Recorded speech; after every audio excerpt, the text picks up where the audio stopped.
I'm Hunter. I'm Rebecca. I'm Caitlin. I'm Nessa. This is the Family Showdown!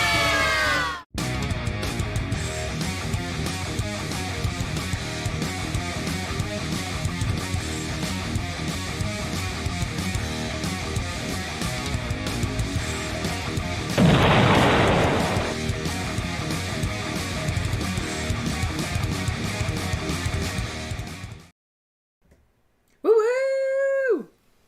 We're live! It's exciting. Hello, good evening. Kia ora.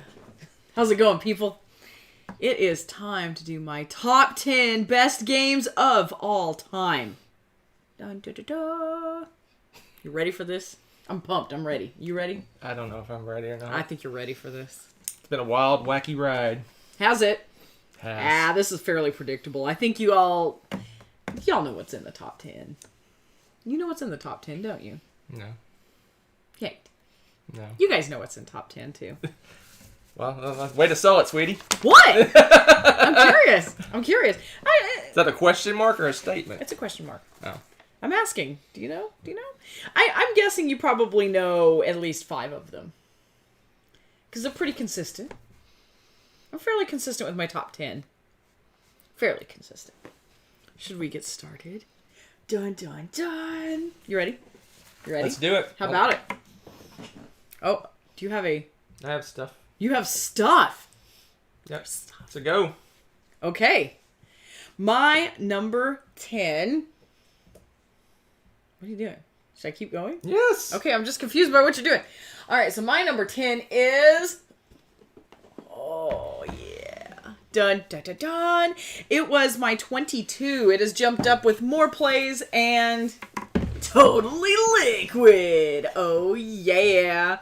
This is... Oh, such a great game. It just gets better and better with every single play. It's Jurassic Park in a board game format is what it is. You are taking and extracting DNA from amber that's been fossilized with little insects inside, just like in the book. And then you go and you combine all the stuff and you make a dinosaur, and then you get to put it in your park, but you also have to make your park safe and set up stuff for the people to come and visit, souvenir shops and all these different things for them. Did I mention you need to keep the safety up on your park? Yeah, that's a thing, because if you don't, the dinosaurs start to eat your paying patrons, not the hooligans. And there are hooligans in this game, by the way. The hooligans sneak in and don't pay. They're also sneaky enough and smart enough to get away when the dinosaurs break through your crummy security. For some reason, the paying people are just gawking, so I don't know what's going on with that. But, needless to say, you need to protect your paying patrons, not the hooligans. So, you gotta keep your security up high. Oh, man. This is so... Okay. Plus the fact that this is a great game. It looks awesome. So, what is this nonsense? Okay, anyway. Did I mention that they have many and varied dinosaurs of the plastic variety in a variety of shapes? Case in point. Let me just grab a random handful here. Ooh, I gotta get one of those. Okay, hold up. I'm gonna show you all the beauties. They're beautiful. Look at this. We have, ta-da, isn't he cute? And then you have T-Rex. He's adorable too. Look at him. Pteranodons. Totally awesome. I mean, totally liquid. And our Stego. These are just 4 of the many dinosaurs. And if you do the whole expansion, craziness, and all that stuff, there are blue ones that are also seafaring critters. So you can get Mosasaurus and all these. Oh, just amazing.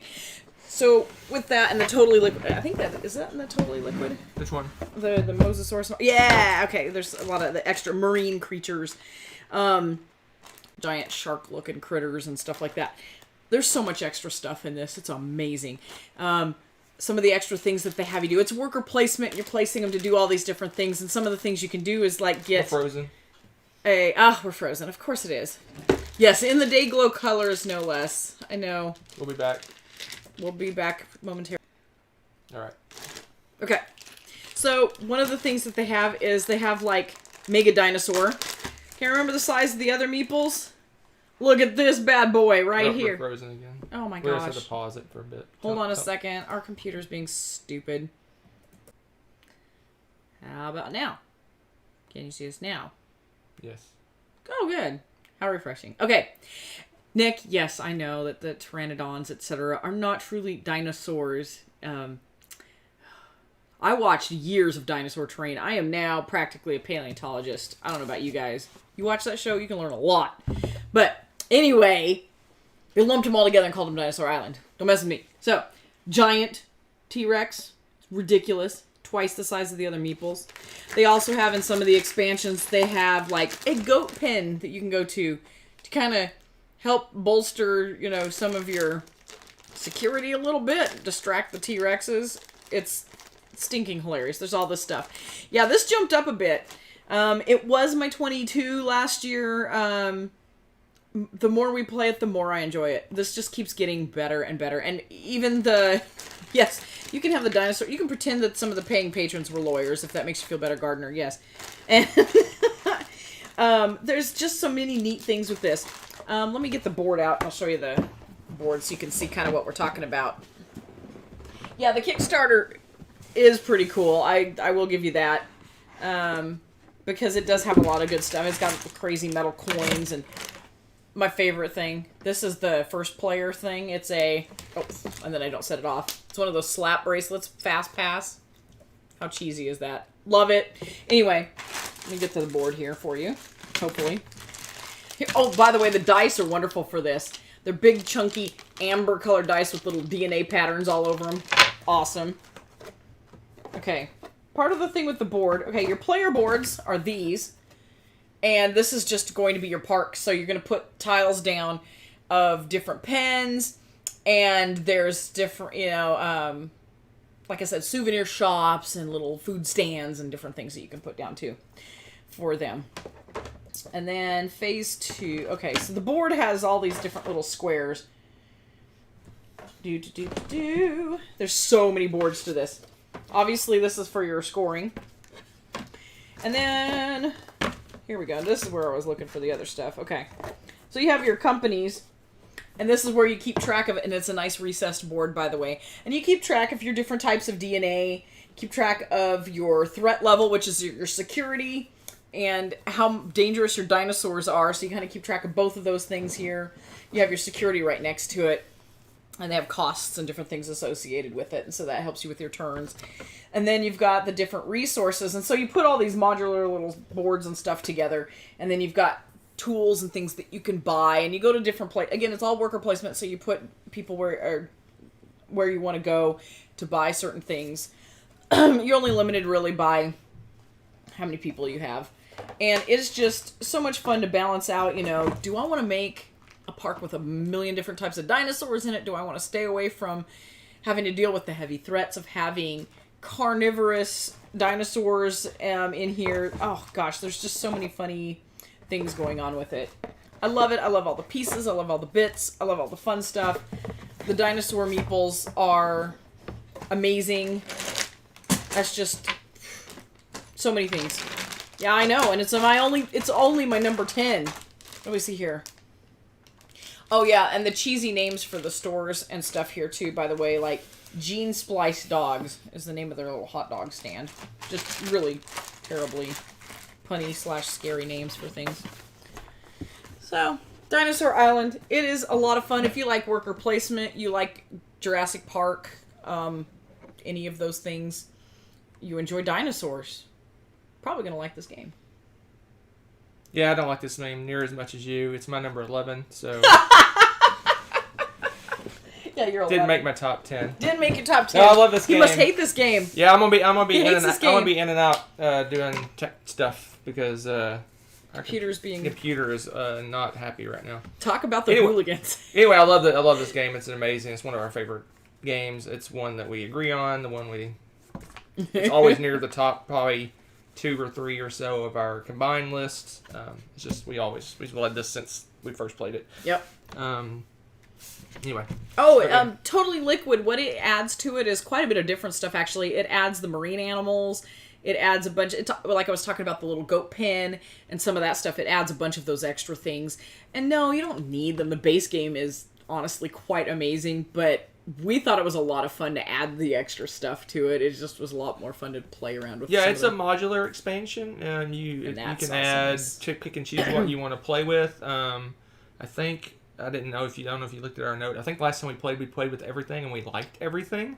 There wasn't anything we did not like. You don't have to do everything, but the base game itself is plenty game. I mean, the rest it's fantastic. just takes it to a whole nother level with all the different expansions. Yeah, so it's a fun investment if you plan on playing it a lot, probably, but you don't need it. Truly, oh my gosh, so happy with Dinosaur Island, and then kind of went over the moon with Totally Liquid. Right. So, and then Dinosaur World's on its way, so we'll see what happens. Yes, I guess that answers your question, Darlene. Yes, apparently we are backing that. We backed it on the T-Rex massive level, whatever that is. That's awesome. Okay, my number 9 got crazy punished. Oh, it's by you. Got crazy punished last year because reasons. What, we hadn't played it, I guess. I cannot explain what your thought process was with this. It was my number 36 last year. It's my number 9 this year, and that is War of the Ring, 2nd edition. Yes, it's back, baby. We played again. I guess 2-player games are the thing again this year, and just another good play of this. Another great story to tell. It just brings it all back. It's got some of the most beautiful dice in board gaming. They're amazing. So I think what it was is that you had a gap of about almost 3 years you didn't play it. Yeah, that's probably what it was. I played it 2 or 3 times during that time. That's true. And so because of that, we didn't really get crazy about going to play it and stuff. Yep. And this is not typically the kind of game that I would get behind. A war game with heavy political craziness going on. I love this game. It's Middle Earth, which, of course, one of my favorite themes, period. Plus, they did it well. Plus, it has cool minis. Plus, it follows the storyline really well. It always ends up being a close game for us. It's just oh man, it's just so good. I typically, because I'm not as super aggressive a player, I typically like to play the good guys more, but last time I played the bad guys, had a lot of fun with it. Got crazy aggressive and actually almost took you out. It actually came really close. Yep. Because usually if we're going to have a not as close game, it's when I play the bad guy because I'm never aggressive enough. Right. This time I was just downright mean. You were. Yeah. Actually you made you fight most for it. of, you were almost to the very top of Mount Doom. Yeah, you took almost all of Gondor. Yeah, and I had almost all the land. It was good. It was good stuff. Yeah, it was exciting. I mean, this game is so balanced. I mean, it seems like you try different ways to play, and it ends up being super close at the end. And we always have fun making up stories why why or if they the Fellowship disbands and what they're doing and stuff. So we kind of rewrite the story as we're going, and it's loads of fun. I like the fact that they have miniatures for all the special characters and all of that. And we don't have a super souped up edition or anything. But oh man, so good. And it's just with the organizer we have too, it helps make the setup a lot easier. Oh my goodness. Because it's not Broken Token, is it? Is it the other one? Meeple Realty. Is it Meeple Realty? Yeah, this one's Meeple Realty. They actually etched on the top of the little boxes what you need to set out for the start of the game. Oh my gosh. So you don't have to look that up in the rule books. Again, the dice. I gotta show you the dice while Hunter's getting out the board and stuff. These are gorgeous. Hopefully you can kind of see them. They're really pretty. And those are fun to roll. If you're the bad guy, you roll them a lot because you're hunting for Frodo. You're like, where is he? Those nasty hobbitses. But you can see right here, they say, here's the Shadow Army setup. Here's Isengard. Here's Sauron's setup. And this of which armies and where. All etched on the box. It's awesome. And then, of course, it's got the same thing for the good guys in the box underneath. And it's got here, we got the dwarves, the elves, Gondor, the North, and Rohan. All set up. Whew. Whew. And if you want to go crazy, you can go looking for the expansions for this that has some more of the special characters in the story, cool minis, of course, and with the extra people and stuff, they have their own unique abilities and whatnot. And that's something else that I really like about this. The unique abilities make sense to the character. It's not like Aragorn is flying all over the place or anything really weird. It's just stuff that makes sense with the characters. All of it seems to fit really well. They put a lot of tender love and care into making the game mechanisms match the theme. And that just sold it for me. It is 2-player only. It has a 4-player version of the game. Basically, it's a team version. Basically, you have two. As far as I know, I've never played it that way. You have 2 sets of cards, and you're basically alternating taking this turn. So you're basically both playing the game. We don't play co-op. It's teams, but it's really one person's 2 people playing on one person's side. Because she'll have a hand of X number of cards. I'll have a hand number of X number of cards. I'll take my turn. Then the other team will take a turn. Then she'll take a turn. Then the other person on the other team I could just see us fighting over that because it's like, well, I had a better card. I just see that being bad. And most of the ones like Fleet Captains, Star Trek Fleet Captains, and things like that split the groups. It's really you're playing multiplayer solitaire in a way. We're playing. It's not like that she's handling a certain armies or I'm handling a certain armies. It's really. It doesn't. I mean, it'd be fine. I mean, if you want 4 players that all want to play at the same time, I can see. I would do it. Well, actually, yeah. Or if you want to have someone helping you keep track of the rules, because the first time you're playing that, there's a lot to keep track of. Right. I mean, I do honestly get that, but I'm selfish, I guess. I want to keep all of my peoples to myself. Yeah, it's a 2-player game. And it's been mentioned several times. It's my favorite game ever. I was considering putting it in second place this time around, but then we played it again, and it's number 1. If you want to see an extensive discussion about how much I love this game, go to my top 100 of all time, go to the top 10, go towards the end, and you'll see like half an hour of me praising this game. I'm not going to hog her video. This is her video. This is her number 9. I'm glad to see it back in her top 10. It makes me so happy. Yes. And it is. It's one of our go-to big, if we're going to play a big game. Man. Because it is an experience. And what's interesting, as you take it away, getting back into it after we hadn't played in over a year, and she hadn't played it in several years. Yeah. We jumped right back in. I skimmed the rules, learned a few things that always kind of confuses me a little bit about the sieges and things like that, and then I taught it to her in like 5 minutes and we were off to go. So. Yeah, that's something that's really neat. That game is so intuitive, and it just makes sense how everything works. Yep. That is so cool. And Neutral, you're especially awesome because it's your number 9 also. Just all right. My number 8 dropped a little bit. It'll probably, I don't know. It's still in my top 10, so I'm not concerned. I don't think it's going anywhere. It was my number 3 last year. And that is... Oh, you have it. Anachrony. Oh, gosh, I know why you have it. I forgot. How could I forget? Whoa, the Borg Cube. What is this? This is insane. Insane. Insanely awesome. Just saying. I don't even know where to start. This thing is a monstrosity. You do not need this, but you kind of need it. It is so lovely. It's so pretty. I love it. So, what this is a worker placement game, and you are working on setting up to get yourself off the planet before bad things happen. I think it's a comet, right? A striking comet strike. Comet or asteroid or something like that. Something big. Something big that's going to blow it up. So you have work that you need to do in the safety of, indoors, and then you also have to put on your spacesuit and go do some work outdoors, out where there's no atmosphere, and get everything ready to be able to get your ship to get off. Okay? And what you have to do, though, is plan ahead, because you have to set aside a certain number of suits that you can put your people in to be able to go outside. So you have to plan ahead how many suits you think you're going to need, because those cost, and they cost dearly past a certain point. You have to get resources. There's a lot of resource management. There's people management also, because they tire. You have to wake them up and whatnot. Certain people for certain tasks. And because sometimes the resources can be pretty scarce and you're on a very tight, scary timeline, you may want to do a little bit of time traveling and borrow from the future and just remember that you need to pay it back later. So they have borrowing in the game, but it's time travel. Boy, if you screw that up, though, you get punished big. So you gotta be really careful with that. I gotta show you this, because this is ridiculous, okay? What's in the box? Blah.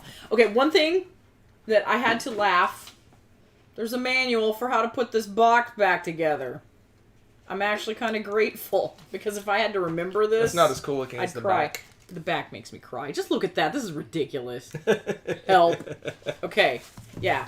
And then you've got 4,000 pounds of rule books. Because apparently... Oh my gosh. I think there's expansions we haven't even played yet in this. There is one expansion we haven't played. Oh, just one. Okay. So, as you can see, one thing that makes me incredibly happy about this, they all have case. I can do this, and it's okay. I cried a little. Okay. The pieces for this, if you get... Now, this is the special Infinity Box of Insanity. They should have added that part to it. The reason I say that, partly, is right here. They took the bits to a whole new level.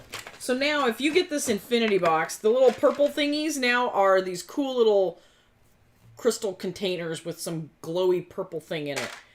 These are actual metallic little cubes. Look at this ridiculousness. They're metallic. They're not wooden or cardboard. You get the cute little... Those are the same ones. Those are the same. Yeah, I think these are the same, the little jewel thingies. They have those, and they have dark blues for, like, your 5 counter or whatever. We have little gold cubes. We have silver cubes. We have some light green weird cubes. And we have these funky purple cubes. They're all metallic. They're all actually metallic. This thing weighs 5,000 pounds. I'm probably not exaggerating that part. Yeah. Each of the little robots that you have has a different shape, form, and the works, because each player has their own unique abilities, resources, and blah, blah, blah. So when you look... Oh, you actually get all that out? You gonna remember all this? Let's test Hunter's memory. Oh, hey, cool. So you get... Look at this. This is all my player stuff in one handy little container. Okay, so we have this. And here, for example, is my favorite. I usually pick, like, the yellow or orange color. And this dude kind of looks Griffin-esque. He's kind of cool looking. He's got wings. And then you just put the little cardboard token of your little player in the top here, and then whoop, whoop, whoop, he goes out into working space. What was that again? That was his really dorky whoop, whoop, whoop sound. And, so you can see, and you can see the cube cost for different things there. You can see what's going on. And then here are some of the, I think these are starting characters you get to choose between. Leaders. Yeah, the leaders or whatever. And they have special abilities, like this guy. Brains. That's just a type of player, actually. All the tokens and bits, thick, heavy, solid cardboard. None of it is cheapo stuff. These, instead of making a cardboard, they're actually plastic and then painted. So those of you that have, or not played, yeah, this is an upgrade piece too. Everything they did is upgraded in some way. It is insane. Absolutely insane. But it's beautiful, and if you love the game... Huh? Oh, yeah, I did. Look at that. The game is heavy, worker placement, Euro style. And again, like most worker placements, this is very tight. There is this race against time. Yes, I can take the spot that he may have needed. And that's a thing, because you are, again, racing against time, trying to get off the planet first. Oh, it's so good. I don't play around with the time travel as much as I probably could. I'm kind of paranoid about that, because paying it back sometimes can be difficult. Hunter messes with it all the time and somehow seems to come out okay. So I guess I mean, our tactics are completely different. Both are viable. We both have a really good time. It's usually pretty darn close, no matter who wins when we play this. It is just a solid, solid game. And I don't mean that just because of the box. Yeah, the Container Store is not my favorite establishment. Apparently this is Hunter's. Oh. Actually, ours is probably the Shelf Store. Because what shelf is going to fit this thing? We're going to start building our furniture out of these giant board game boxes, I think. That's how we're going to fit them in the house. So yeah, that's whew, my number 8. Hunter gets his weights for the day. Right there. Oh no! The instructions, how ironic. Okay, so nice. Off camera, no less. That didn't sound suspicious at all. So Anachrony's my number 9. You like it better than I do. Woo! By a lot, too, clearly. Just like last time. Dinosaur Island's one higher, Anachrony's one higher. Wow, this is interesting. Very interesting. Very interesting. All right. So my number 7 was my number 20. I think because I got some plays, and I have not been able to play this game since December of 2019, which was with my students right before Christmas break. We always play this after finals because they're like, hey, Magister, do we get to murder people? That's what they say because they never can remember the name of Deception Murder in Hong Kong. I'm sure people outside of my classroom really wonder what's going on. Do we get to murder people today after finals? Sure we do. So what you're doing in this is a very much a more the merrier group game where you can play up to, with the expansion, 14 people. And again, the more the merrier with this. You are solving a crime. Someone in your group will be the murderer, and you will have an accomplice. And the main player that's kind of running the game is going to be the main investigator, but they can't talk. They can only give you clues as people kind of to help lead the discussion. In front of you, you've got 2 rows of cards. One's going to be the murder weapons, and then one's a row of items that are left at the scene. The murderer is going to pick one from each row in front of them, so you're kind of responsible for the cards that are in front of you. And then the discussion begins, right? I'll get a card here, like this one has a clue. I drew this, and it says, as the forensic investigator, I'll get this, and it'll say, smell in the air. Is it chemical, perfume, human waste, flowers, garbage, or food? So I'm going to pick, I know, they've got some nasty options, but I mean, it's a murder case. So depending on what they picked, say they picked the lead pipe in the dining room or something, right? Wow, that's going to be tough to pick, right? If it's in the dining room, I might pick food. You smell food in the dining room, right? Try to lead the discussion to whatever card they have, that sort of thing. And it's really fun. You get to do 3 rounds of that. Everyone gets a formal accusation where they get to formally accuse, and they have to be exactly right. If they're not exactly right, they just know that they're wrong. They don't know how wrong they are, or if they missed it completely, if they got one of them right. The discussion continues. Oh, man, it's great. And the accomplice usually tries to, if they're a good accomplice, tries to veer the attention away from the murderer and onto themselves or other people playing so that they get away with the murder. They also, if they get convicted, they have one chance to guess who the eyewitness was. And if they can guess who the eyewitness was, then they can get away with the crime still. It's so much fun. It's hilarious. There's some fantastic discussions, and every time it ends up getting scientific. It's like, would you consider mercury poisoning or blah, blah, blah? I mean, like, and I'm like, just, how do you use this to kill someone in this conversation? That's always a hilarious conversation, too. And it's like, wow. Some of the stuff they get into, you can tell which people have watched crime shows and stuff, too, when you're playing this. It's just hilarious. But the discussions are just entertaining. Very entertaining. Never had a play of this go bad. And even my wallflower friends and students really enjoy this because this is not a super in-your-face social deduction. I suppose you could have players that could make it that way. Right. But it's pretty easy to set this up as a fairly low-key thing. You're not required to say a whole lot. If you want to defend yourself, you can. You can sit back and shrug. You can just stare at people. You can have a lot of fun with this.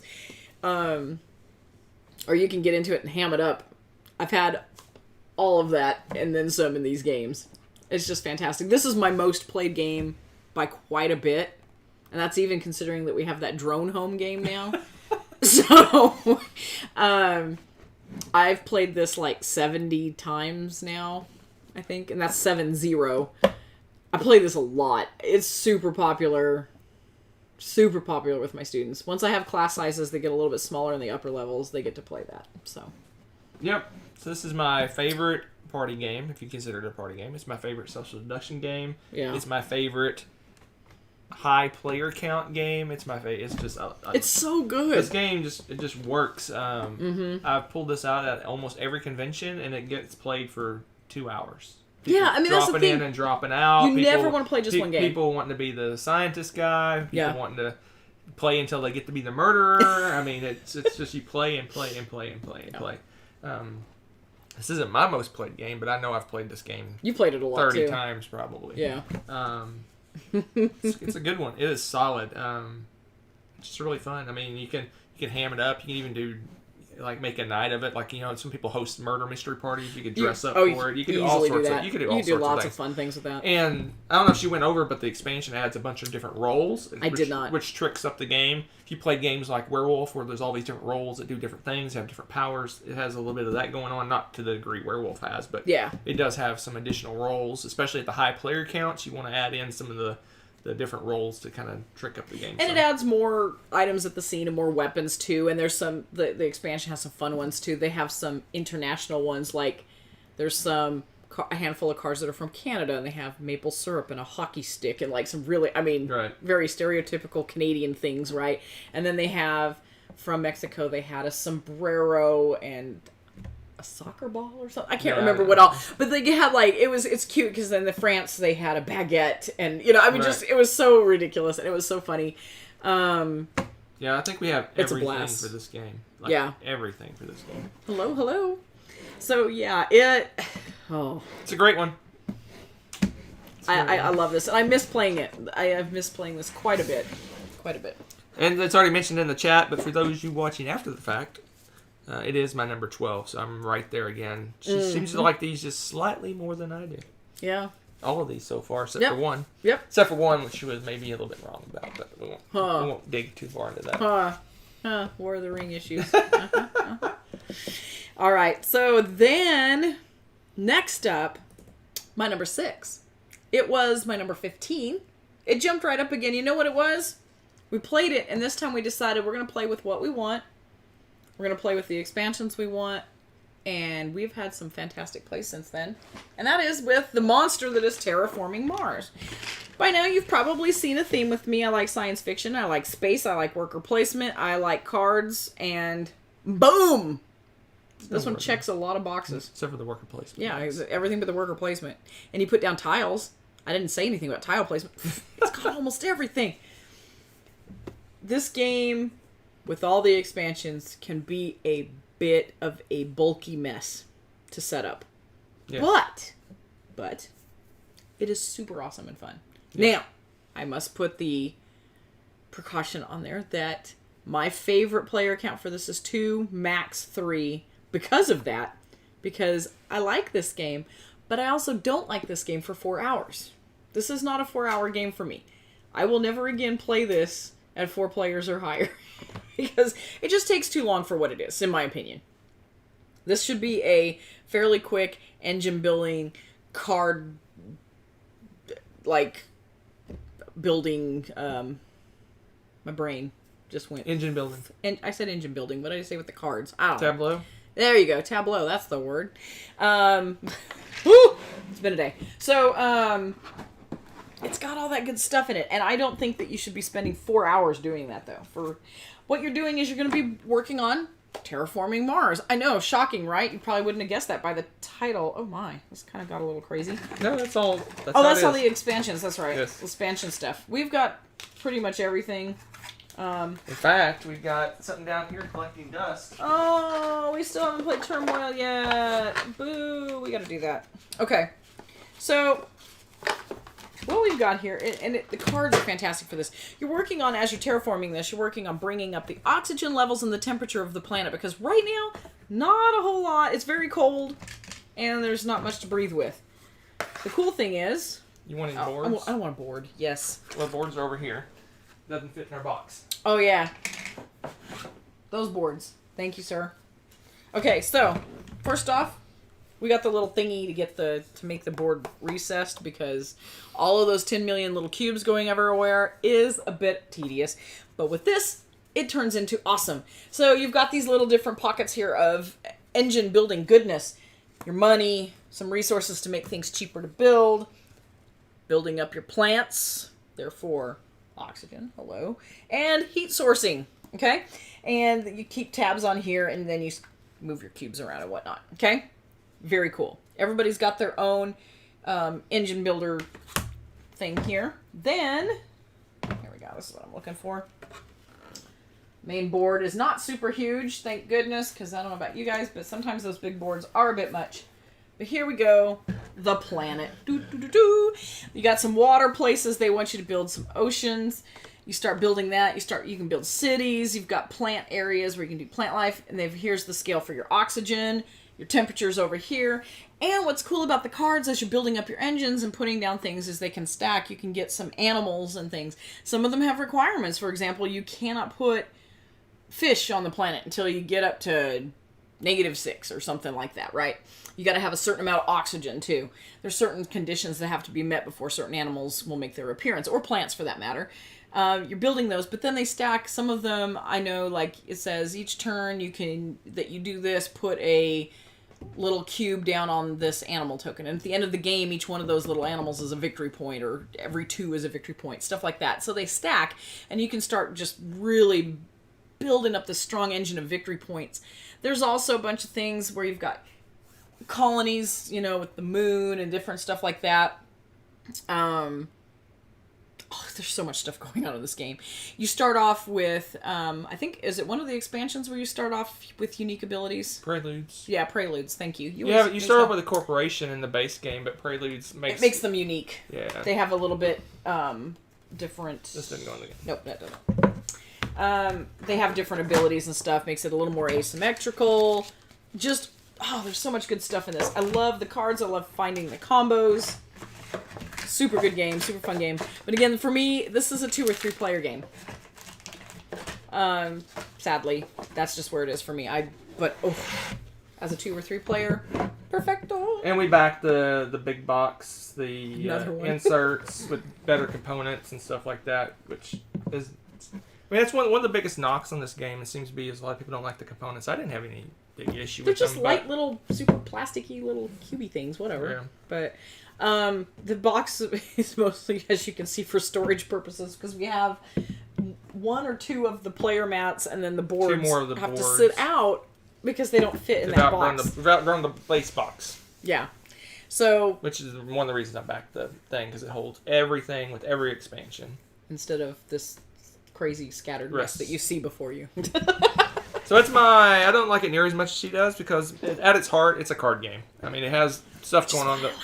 It has stuff going on this board. It looks like this big, massive board game, but it's really a tableau building, engine building card game. And so it's 35 for me. It's been pretty consistent in the 20s and 30s since we started playing it. So yeah. That's kind of where it's going to live. It's just a solid game. There you go. Speaking of consistency, my number 5 was my number 5. Any guesses? Anybody remember my number 5 from last year? I don't remember. It was Corlu. Corlu was taking notes, right? No pressure, Corlu. Mr. Feld. Mr. Feld. My favorite Feld game, for now, remains as Trajan. I think Hunters may change. He's really liking the bonfire. I'm still not convinced that the Baby Yodas are going to beat out my boy Trajan, though. Just saying. Nah, I don't think you like that one near as much. I still think the theme's a little wonky. This one, at least I can get behind the theme, the Romans and all. I know. Nerd. I get it. But I like this one. It's a heavy Feld. So if you like Stefan Feld, gear up. This one's one of his heaviest. And this is a whole bunch of mini games. You get to be the emperor, and you get to juggle doing all the nonsense in a very large, sprawling empire. And what that means is going around moving through territories, trying to appease and curb favor with the Senate, getting your workers to do stuff, get the grain dole going, make sure you feed your people, entertain them with some circuses, all that fun stuff. Lots of things going on with this. And I really like... I'll show you. On the board here. One of the things to help you keep track of the rounds is the... where is it? I'll show you the little board. No, it's not on here. It's on the player board. What are you looking for? My bad. The little this. Where you put the little cube thingies. Got it? Yeah, I think so. I always forget it's on the player boards. I always think it's on the main board. I'll show you the main board in a second. What are you doing? You're killing me, Smalls. Okay. Okay. So, in here, you have a whole bunch of little cubes. I know. Here we go with Feld mixed cubes. Yeah, they are. They're cubes, aren't they? Okay, they're like cylinders. Give me a break. Hexagonal cylinders. Are they octagonal cylinders? Octagonal. Good. Octagonal. Oh, I'm going to vomit. Okay, so... They go on your board. It's so helpful.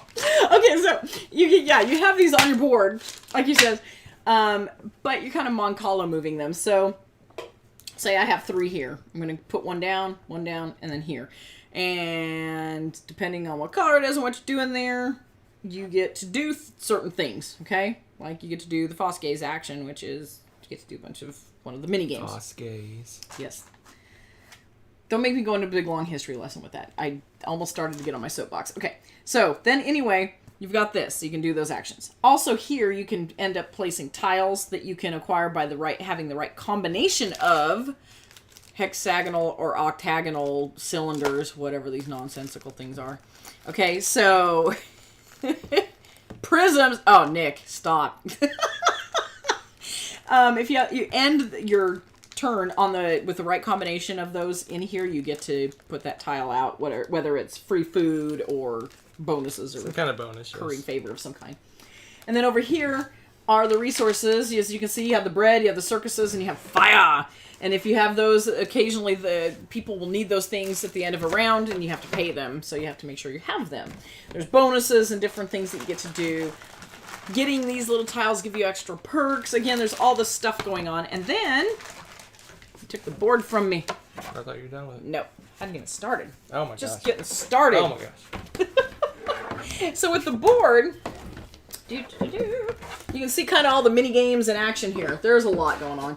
You've got a little kind of baby area control game going on up at the top. Ooh, the glare's bad. Okay. And there's also some little super tiles that you can get. What are you doing? You're killing me. Okay, something like that. Then over here, you kind of do a longest road game, or you're trying to get certain types. You have to do it by making sure you choose adjacent things. But you go through and you get these tiles, and those are the ones that give you a bunch of extra perks. There's shipping, and you can ship and get the goods that you're getting from here and here. Over here's stacks of these tiles, and those are the ones that you put around your little circle that you can try to get for bonuses. Here's a bunch of favor tiles and things like the food and the bread and the circuses you get from there. Here you're trying to get bonus points that helps you become first in the next round, and it gives you victory points, and you win fame with the Senate. And then over here you got end of round victory conditions and end of game stuff. The cool thing here too is each thing, the more little pieces you use to move around are the cost for your turn depending on your player count. So 2-player, we go through through a year really quickly. As you can see, there's only a handful of those. So you're just cranking through year after year, ruling the empire, doing all this juggling. It's good stuff. It's good stuff.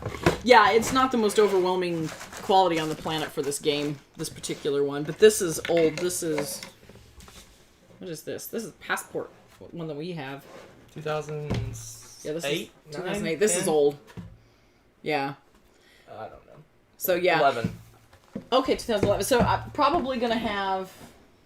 I'm sure they're going to redo this one. It's been reprinted. Did they reprint it? Yes. Okay. It's not any better. It's the same as that game. Oh, there you go. The game's awesome. It's a straight reprint. The only difference is the box cover. Ah, okay. Oh, that's right. I remember that now. But we already had this one, so obviously we didn't go and get it. Oh, that's cool. Paul pointed out that there's some great upgrade bits. That is funny. As much as we like this game, we have not upgraded that. But yeah, BGG has got some great upgrade bits. I mean, I love them, but man, they're like 40, 50, 60 bucks. I know. And we play these games. And he's like, we have that's so a whole many board games. game. We have so many games. We play them once a year, and it's like, do I want to spend 40 bucks on Yeah, that's true. But anyway, Trajan, I like Trajan. And then we buy that stupid big. But if you watch my top 100, I'm off screen. Let me move over a little bit. You drifted away. I keep having to do stuff. Oh, computer. If you watch my top 100, I'm kind of cooling on Feld. I know. What's wrong with you? It's just, Is it not heavy enough? I think I am going from the not theme section of the world into the theme section of the world more and more. And how dare you, sir? Anyway, how dare you? And this game, it's a cool game. It's fun. But you ever played what's that called? Mario Party, where you play all Trajan is Mario Party. You play all these little mini games, like you shake up the soda can, and you go and you shoot paint at other players and stuff. Trajan's 8 little mini games that you're playing. Remember one where you throw darts at stuff? Oh. It's my number 68. What is wrong with you? 68. Don't worry, I'll work on him. That's crazy. That's crazy. It dropped 34 places. It went from 33 to 68. It's very symmetrical. 34 plus 34, 68. Yeah, yeah, for wearing tokens. So yeah, it seems like I'm enjoying the Felds that just have a little more going on. This one seems like it's just all these little tiny little mini games, like the ones where you're doing kind of lots of different cool things, like a big. You have a goal. You say those aren't cool? Yeah, what's wrong with you? Yeah. Anyway. Wow. This is your list, so I'll move on. Where's that technical difficulties button? You still haven't made it, have you? I have the her. No, that's not the same. Oh. I want technical difficulties. I've told you. Well, that's number 4. My number 4 happened to be the same. Again. Very consistent. You know this one, Corlu? Your guess for number 4 is Star Trek Fleet Captains. Ooh, getting warmer. Res Arcana. Ooh, yeah. Res Arcana. I told you guys when this came out how much I loved it, and I was so sure that this one was going to be up there really high, and it still is. It is still one of my absolute favorite games. I love this game.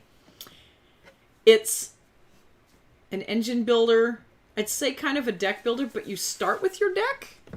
You just have to play it. If you draft, you build the deck. That's true. You do kind of draft. You can draft. We prefer to do it that way too. But what you're doing is you're engine building up your deck in such a way that you build it up so that you can start building these, what's the word I'm looking for? Oh my gosh. Combos. Oh, places? Yeah. Sacred places? The essences and stuff. Yeah, because you've got life, death, elan, calm, and gold. Those are your resources. Those are your resources, and you're gathering those up in special combos to be able to get these big, powerful places of power, I think they are, to get the victory points. By the way... Places of power. I think that's what they were called. It was something kind of corny like that. What's neat about this game, besides the box, because... Oh my gosh, look at this! How cute is that? All the resources. Pop this out, ready to go. It's like I like this game or something. This is your first player's pass thingy. But they've got, Cursed Forge. These are like the end game big ones because they give you so many combos for massive victory points. And you have to get a certain number to kind of kick off the end of the game. But what you're doing... This is a race to points. I want to say 10? Something like that. 12? 10, 12. 15? Well, honestly, 72? you could change it and make it longer to play for longer. Why? 24? 82? But as you're going through this and you build these neat combos, and you might want to pick your place of power based off of the kind of combinations that you're getting, which is fun. You get to tweak it a little bit because of what cards you start with your game. You want to look and say, okay, what is my strong point? I want to build with that. And then, of course, if you get some cards along the way that help bolster that or change kind of your tactics, you're going to want to aim differently. But these are laid out at the beginning, so you know from the get-go what places of power are going to be out and available. They're two-sided. They have different things on each side, different sets of combos. It's just a really smooth game. It's really fun. The little wooden colorful bits are fun to mess with. It's a race. You still kind of can mess with people. I have to usually get the one, I think it's like a guard dog or something like that, because inevitably somebody likes to get the dragons that attack you every single turn. So I have to make sure to block that. It's easy to block them. It's not that punitive. It's not that bad unless you let them do that, and then eventually they're going to start knocking down all of your resources and stuff. The cool thing too is what you're choosing to do each turn. You also get these cool little tiles that you pick from at the beginning of the turn, and they're kind of like a little perk to let you do the turn. Like like this one, for example. I might choose this one if I know somebody's bringing out his dragon card this turn. It's the protection tile. So I just, for the whole turn, at some point, I can use it at any point, and all I do is react to an attack, and I just turn it, and I ignore. I can say tap. I don't care. I tap it. I exhaust it. Whatever you want to call it. I turned it to the side. There you go. So yeah, and there's stuff like, you claim a scroll, you get a couple of resources, you get to draw something, just fun stuff like that. So you do that as soon as you do that at the start of your turn, you get that resource. And then at the end of the turn, what I think is kind of neat with that too, say I finish my turn before him, I put mine back, and I will be choosing among what's there. Then when his turn's over, he puts his back. So I'm not going to be stealing a tile, but at the same time, I get to pick before you on what tiles are available. So that might come into play on what resources you want to go after and things like that. So much good stuff. So many great varieties of cards. We have not encountered a game that's very similar to another one at all. It's been very different every time. Love this game. Love, love, love, love, love. So... It's a good one. It's not my faves, but it is in my top 100, which is saying a lot for a light card game. It's my 81, and it was my 81 last year, so it's apparently 81 is where it will be forever. Yeah. Yep. Nothing wrong with it. Except that it's too low, but I'll let it slide. Well, yeah. Yep. So, my number 3 was my number 2 last year. Do you remember that one? Anybody remember? So it's still going strong. Not likely to go anywhere anytime in the future. It's a heavy monster of a game. Gaia Project. Oh, this game. Again, we got space. We have big monster engine builder tech tree goodness. In space. Did I mention the in space part? So this is... I suppose you probably could do this without it being in space, but it wouldn't be half as cool, first of all. Yeah, I think I would call it Terra Mystica. That sounds like a good name. Lame. This game's way better. I said it. Y'all can fight me on it, that's fine. But I won because it's the year. It's number 3. This isn't one of those you're going to be like, wow, this is the coolest looking game ever. It is. Actually, it is pretty cool. No. It's incredibly nerdy looking, though, which I like that. I'm cool with that. Oh. This is exhausting to look at. Oh, why? Why'd you do that? Okay, so the tiles for space, they're pretty cool. You link them up. Make little space hexes or whatever. Polyomino shape. No, I'm just kidding. I'm not messing with all these stupid names for shapes. You guys can enjoy your math stuff. That's cool. Those are hexes. They're really bumpy hexes, though. Are they truly only 6-sided? I don't know. I think that's a lie. All right, dodecahedral. What? That'd be 12, right? Aren't they at least 12 side? I don't know. Anywho, you got these. The players have cute little buildings and different things. Your player mat is unique to your race, which, by the way, each of these boards is 2-sided. There's 2 different races of that particular color type. They do slightly different things. They have slightly different abilities. What's cool is you also, because you're a different race, you have different planets that are easier for you to terraform and settle into. So mine might be different from Hunter's, as you can see here. The cool planet for him is these, looks like space and an Earth looking one. Ones for me look very hot. They're red and they're yellow. So obviously adapted to different things. Our abilities, we have slightly different abilities, which as you can see, all these little clear, like lighter colored spaces is where all these buildings that come in here go. Just like that, straight from the bag. And as you unlock them, you're going to be putting them all over those beautiful planets on the map and settling and making federations of your own. Yes, they call them federations. Yes, of course I call it my federation, United Federation of Planets. No one can stop me. You're balancing your resources. You're going up on these crazy tech trees here, of which... Here we go. This is the... This is the nerdy greatness right here. Yeah, I told you, this wasn't a whole lot of like, whoa! Unless you know how the game plays, and then you're like, yeah. You put a bunch of unique tiles out here. These are tech advancements that you can get. And you go up these tech trees of different varying abilities and types. and they give you perks as you go up. They're also increasingly difficult to move up on, so you're going to probably only specialize in 1 or 2 of them to be really good. If you try to do all of them, good luck. I'd be really impressed, but you're probably not going to get very far if you do all of them. You might get up a little bit with both of those, get up a couple spaces on there. But there's so much going on with this. Not only do I like the fact that this is space and it's tech tree and it's like super meaty, thinky goodness, engine building, unique player powers. It plays fantastic 2-player. Someone just asked. Plays fantastic 2-player. You're not quite competing for planets as much, but I think you can, if I recall correctly, you use less of these tiles, so it makes it, relatively the the relative size. is consistent based on number of players. And if I recall, that's basically the only change, which is really nice. I think there's a couple minor things maybe on the tech tree stuff, I think there's a few little things. But it's very minor, and we enjoy it. I think I may be remembering, it's been a while since we played 2-player, in fact. Because we have played this a lot 4-player, which is good at that player count. I think there's a person, like a ghost player that competes one of the goals with you in 2-player. I may be remembering that wrong.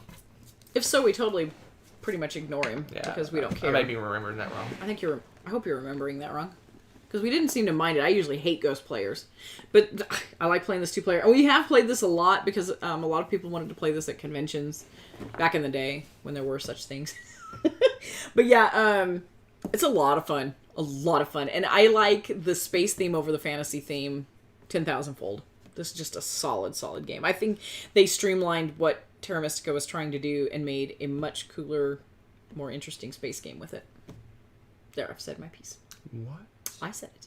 Where did you have this one placed? You have it placed pretty high, too. 41. We'll it's 41. We'll allow it. I mean, it's in between Lorenzo, Il Magnifico, and Rising Sun. That's a pretty good spot for it. Yep. It's allowed. It's allowed. Okay. Whew. Oh, boy. I'm ready for the workout. My number 2. It was my number 6 last year. It's moved up. We played it again. 2-player. In fact, we actually had some extra time on our hands. We played an extra long game of this. We did. We played the massive, We did, game. The epic version of this. Can you tell what it is? No, you probably can't. That's only one part of it. How about now? You know what game this is now? I've already put the name on there. You suck. Okay, so... It says Fleet Captains right there. I know. It's Star Trek. It's Fleet Captains. It's... Live long and prosper greatness right here. Okay, it covers us up with its gloriousness. So you're exploring the space, the final frontier. You're flipping over these tiles that is unknown. You're going to explore them and learn new things, visit strange new worlds, seek new civilizations, fight them possibly, negotiate with them, battle Klingons or Romulans. Or the Dominion. You don't know. May the Force be with you. Band troll. Comes with amazing. Actually, these normally look they're cool. Don't get me wrong. They're usually really cool. But some wonderful human being that happens to be in our chat. Paul. I haven't seen Paul in chat. Yeah, he was in chat. Oh, was he in chat? Yep. Painted these and made them authentic, and they're amazing. And now it's hard to play the game because I just stare at the minis the whole time. And Hunter's like, "Hey, it's your turn," and I'm like, "Oh, it is," because I'm gazing at this awesomeness. Look at this beauty.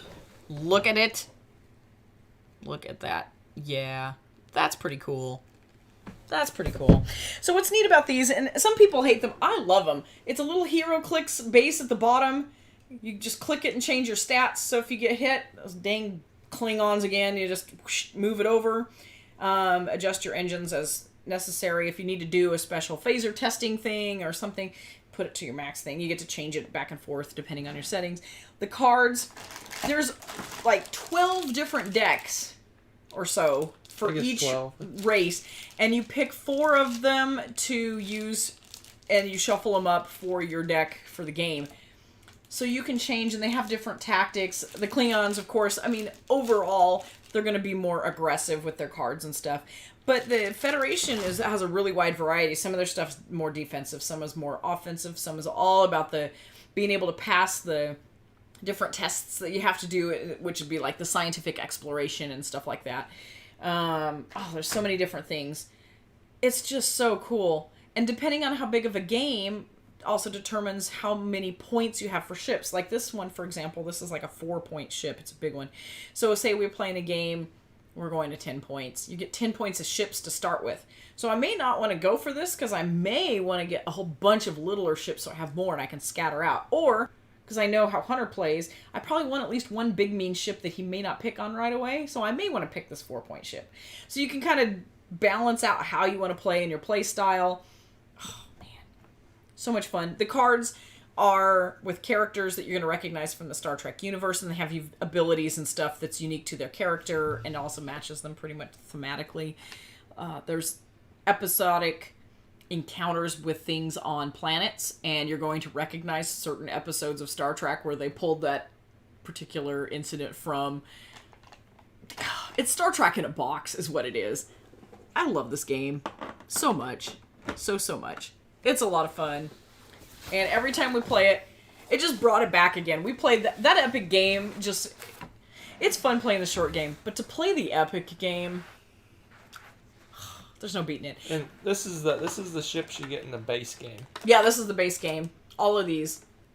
So, not as awesomely painted as ours, but I guess if you ask Paul really nicely. Paul hated this game so much. That's right. He painted it, and I know. And obviously, because we have so much nonsense now, we organized all of the little chips, because that is one thing this game has a ton of. You have a little token for a cloaking action, for a beaming action, for a scanning action. They all look kind of the same. You will cross your eyes trying to sort them. For a while, we used to just dump them in a pile and then spend 20 minutes sorting through them. Realized that was kind of stupid. So Hunter got one of those like fishing tackle kind of boxes, or a craft box. I don't know what this is. Oh, Plano box. There you go. So yes. Because it's a Plano box. There's the door. Okay, so anyway, so we put ours in there, so it's just easier. We just flip the lid, not the table, and off we go. Such a good game. Such a good game. If you like Star Trek, yeah, Picard, Riker, you can put them on a ship with Spock. Yeah, it's not Data. thematic in the sense of the different series. Yeah. They took all the series and just kind of threw them all together. Yep. So you can have Data and Picard and Riker on one ship, but then the other ship can be Kirk and Uhura and what's his name, the counselor, Troy. All mixed up. My gosh! Turn in your card. What is going on here? I don't know. I got nothing. Yes, Plano is a city in Texas as well. Not too far from here. And you know what's funny is you mentioned the Container Store. This is from the Container. The Container Store. That's Hunter's favorite store, besides Cool Stuff Inc. No. Apparently. All right. Just take a wild stab. Boring. At my number 1. It's the same as last year. Do you remember last year? It was so long ago. So long ago. It was like 10 years ago. It's the same. I'm just waiting for you. The chat's going to explode with it because I know you guys know me so well. Cora Lou's been taking notes. She's first up. Woo! All right. Yeah, it's Viticulture. I know it says Tuscany, but it's Viticulture. We put it in a Tuscany box because we had it in the Viticulture box forever, and it was kind of a little beat up when we liked the cover for this one. So we threw it in our... Yes, Uno. Good job, Michael. I just put it in my Tuscany box. Viticulture is just... It's so fun to play. I don't know what it is. Why winemaking is so good, but they just did a fantastic job with this game. And it's worker placement. It has 4 seasons, and you have these unique cards and things that you get to do in each season. You're fighting over the timing of these, battling it out between your other players. That always beats you to stuff somehow. Hunter usually destroys me at this game. I don't know why this is my favorite game. I swear, because I'll be like all excited and finally get my engine ramped up, and I'm like, yeah, I'm getting to 14 points, and he's like, oh look, at my turn I just ended. I got to 21, and I'm like, oh, the game's over. I just got my engine going. You suck. No, I'm just kidding. I love this game. We always have a really good time with this game. I have so much fun with this game. I don't care if I lose it every time. It's so much fun. We have the old original. I don't know why this is so confusing. Why this is so needlessly It's not confusing. confusing. Yes, it is. No, because Viticulture and Tuscany. They don't exist anymore. They don't exist anymore. So why do we have to mix it up with this whole like essentials nonsense and? Because they cheapened the price and gave don't go cheap some of the good stuff in both instead of the basics in one and all the cool stuff in the other one. All right, that's fair. But I thought there's something missing. There is stuff missing. See, that's garbage. Garbage. That's what Paul was just talking about. He ordered some of the stuff that wasn't in the... See, that's cool. Yeah, because I like the stuff in here, and it's really terrible when I go and say, hey, I really like this game, and then it's like, oh, yeah, it's different now. Why did they do that? So, that being said, though, I really like because Spring has special cards that usually kind of help you focus on your planting and stuff like that and getting your engine going. Summer and fall stuff has to do with, you know, your wine sales and different perks to help your board and your engine building and stuff in general. In winter, who knows? It's all sorts of crazy stuff. Sometimes it's like, you can do an extra sale this turn, or plant a field and gain $5, or just, I mean, you get some crazy cards. I love all the different cards. You never know what you're going to get, especially when we have all of this put together and there's so many cards in there and we shuffle those up. You never know what you're going to get. There's also the Mamas and the Papas expansion, so you start with some slightly different stuff than your other players, so it's a little bit asymmetrical. There's all the formagios and the pasta sauce, and I don't even remember what those are some of the stuff they omitted in the... Yeah, that's the omitted stuff. They're fun. They're not necessary. I mean... they're fun, whatever, but they're like side fluff. The base game's pretty awesome. We had the base game for years before we finally decided, okay, we'll get this one. We'll get this expansion. And then the slippery slope of buying expansions begun. Curse you, Tuscany. Look what you started. So, part of the reason also, look at how full it is. It's scary. There's also these unique meeples. Now, there's the meeples, the little guys, and then there's the grande worker, and he can go somewhere that normally the regular guys can't. What's cool with the other games and the different modular expansion stuff that you can play with is there's unique little meeple guys. There's like a delivery person. He can jump a season ahead and do a job ahead of everyone else. Or there's one that can jump behind, and there's one that does... I don't even remember some of the special abilities now. We usually pick a random one to play with each time. They all have unique abilities. You can play with them, you can play without them, and just use your regular guys. It's kind of fun to tweak it every once in a while. Play with those too. You've got little extra buildings you can build on your board to help make things cheaper. And of course, you want to buy upgrades to your cellar so you can store all these wines, so you can make these really big wine sales, and of course get those victory points that you need to defeat Hunter before he beats you at the end of the game. I mean, what? You want to get to... Yeah, the art's beautiful. The component, it really does. It feels nice, and it feels like a super luxury game, even though that's just how they designed this game with the wooden pieces and everything else. And the art, it's just, it was made that way. This is not a special souped up edition or anything like that. It's just pretty the way it is. Love this game. It's smooth. It's fantastic. 2-player, it's fantastic. 3-player, it's fantastic. 4-player, it's kind of in that sweet spot of, for us, it's about an hour long, probably. If that, depending on if we're doing a bunch of the extras. If we're just playing like the basic stuff, we can fly through it. Playing with the extras, we kind of have to refresh it a little bit. Oh, it does play up to 6 players. I don't know. Have we ever played it 6-player? I think we played it 5. Yeah, I played it 5. You played it 5. Yeah, I don't know that we've ever played it full 6-player, but I would think it would play the same and be awesome. So that's it. That's my number 1. It's the reigning champion. It's been number 1 for a while now. Will it get knocked down by Star Trek or Gaia Project or Res Arcana?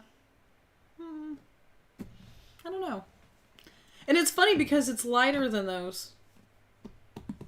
But it's just, I don't know. It's just been one of those go-to games that it's still got enough meat to it that we like to play it if we're in the mood for a fairly heavy game, medium game.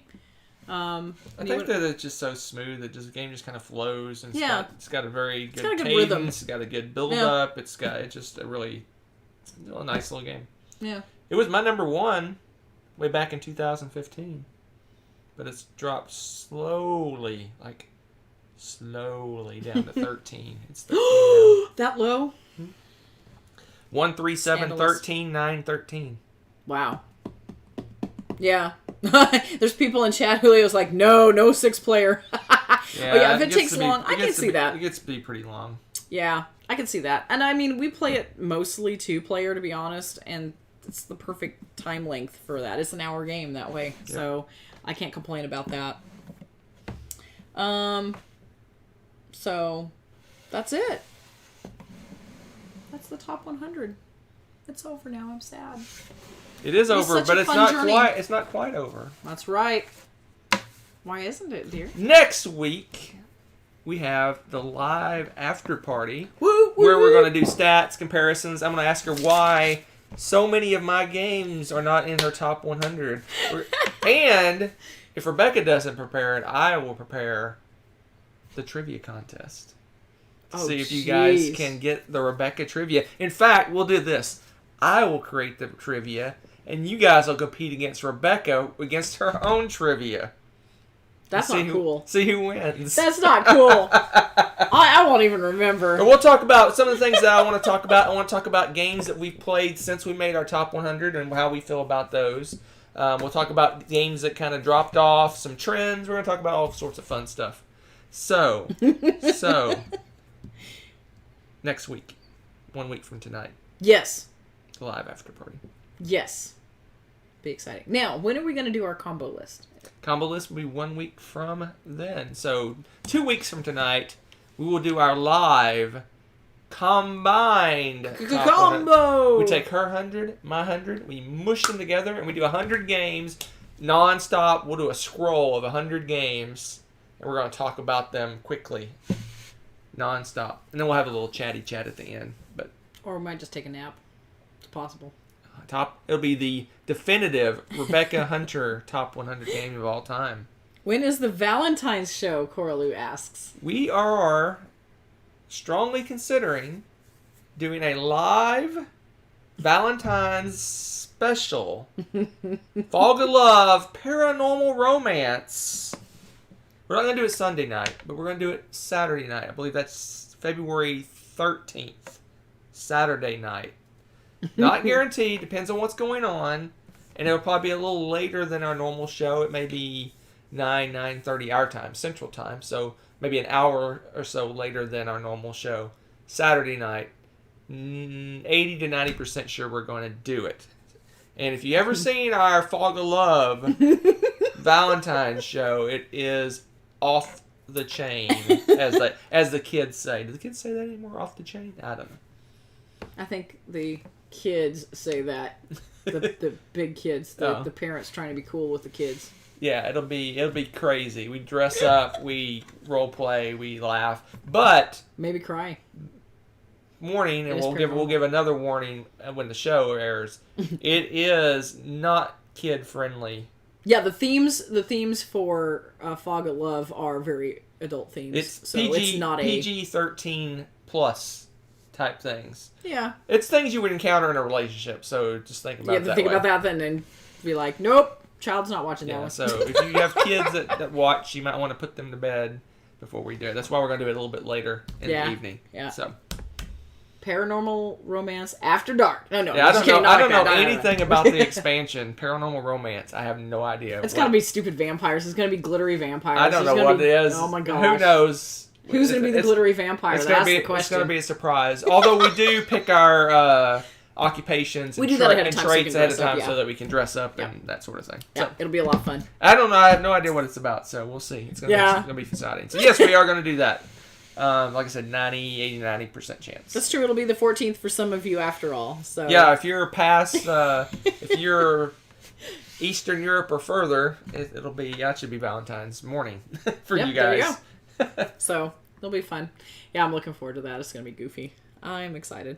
But yeah, it's been fun to go through and chat with you guys and go through the journey of the top 100 games. And I'm looking forward to doing the live chat after party stuff and discussing details, because it's always fun to talk about those games that we all discovered along the way and stuff. The new games and like You had new games crack your top 10 and stuff like that, right? Yes, I had. I did not. I had 2 new games. Yeah. In my top 10. And see, and I didn't this year. So I mean, it's just stuff like that. It's kind of fun to talk about and find out what's going on. So, Hector, why are you bringing that up? Ah! Creepy Star Trek episode. All right, let's get out of here. We'll see you in 1 week for the after party. Bring your questions. Bring your trivia cap. Oh no. Your thinking cap, whatever you want to call it. You don't even have to. You'll beat me without it. And we'll see you soon. Bye. Thanks for joining us tonight.